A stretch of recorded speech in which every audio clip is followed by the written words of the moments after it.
কোন জামানায় বাস করতেছি আমরা? ভাবলেই তো গায়ে কাঁটা দিয়ে ওঠে। 10 মাস 10 দিন সন্তানরে পেটে ধরে নিজে না খেয়ে সন্তানকে খাওয়াইয়ে কি করে সন্তান ভালো থাকবে? সব চেষ্টার পরেও যদি সন্তান বিশ্বাসঘাতকতা করে, এর থেকে কষ্টকর বিষয় আর হতেই পারে না। মৃত্যুর যন্ত্রণা থেকেও বোধহয় মা বেশি যন্ত্রণা পেয়েছিল ছেলে যখন বিশ্বাসঘাতকতা করলো মায়ের সঙ্গে। পৃথিবী এখন কোথায় এসে দাঁড়িয়েছে? এ প্রশ্নের উত্তর কেউ দিতে পারবে? নিজের মাকে হত্যা করে ডিপ ফ্রিজে রাখলো ছেলে। ছেলেটার নাম সাদ, বয়স 21। একটা মেয়ের সাথে সম্পর্ক ছিল। সেই মেয়ের পিছে উড়িয়েছে বহু টাকা, কখনো ঋণ করে, কখনো বাপের পকেট আত্মসাৎ করে। মা বিষয়টি জানার পর শুরু হয় মনোমালিন্য। মায়ের সৎ উপদেশ যেন বিষ, প্রায় ঝগড়াই হতো। সেদিন সকালে মায়ের সাথে ঝগড়া করে সে বেরিয়ে যায়। দুপুরে বাসায় ফিরে দেখে মা সবজি কাটছেন।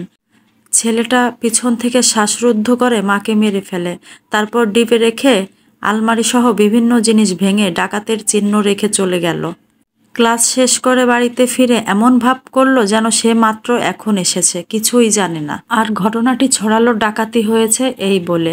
কিন্তু সত্য কখনো চাপা থাকে না।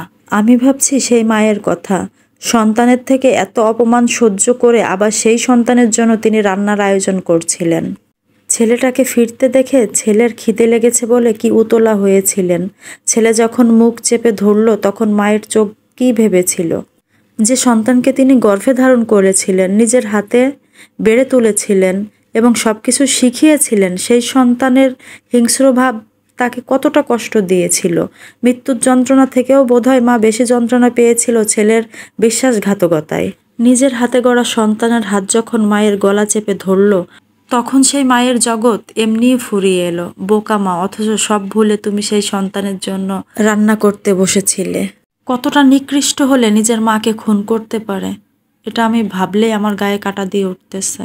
যে সন্তানের জন্য আমরা এত কিছু ত্যাগ করি, সারা দুনিয়া একদিকে, সন্তান একদিকে, এত কষ্ট করে মা বাবা সন্তানের জন্য, তারা একটু কিসে ভালো থাকবে? 19-20 হলেই সেই সন্তানের চোখে কাটা হয়ে যায় মা বাবা। মা বাবা হয়ে যায় সন্তানের কাছে সব থেকে বড় শত্রু। যে মা তোকে জন্ম দিচ্ছে, রক্ত পানি করে মানুষ করছে, সেই মাকে নিজের হাতে খুন করলি। তো দুনিয়ায় বেঁচে থাকা অবস্থায় জান্নাত হারাইছিস, জাহান্নামেও তোর জায়গা হবে কিনা জানি না। যে মা 21টা বছর ধরে তোকে তিলে তিলে বড় করেছে, আর আজকে 21 দিনের সম্পর্ক একটা মেয়ের সাথে, সেই মাকে তুই মেরে দিলি। তুই কি না পারিস? তোর দ্বারাই সব কিছুই সম্ভব। তোর মতো কুলাঙ্গার সন্তান যেন আর কোনো মায়ের গর্ভে না হয়। তুই সন্তান নামের কলঙ্কিত। তোকে প্রকাশ্যে ফাঁসি দেওয়া উচিত, যেন অন্য সন্তানরা দেখে ভয় পেয়ে যায়। সবাই ক্ষমা করলেও উপরওয়ালা তোকে কখনো ক্ষমা করবে না।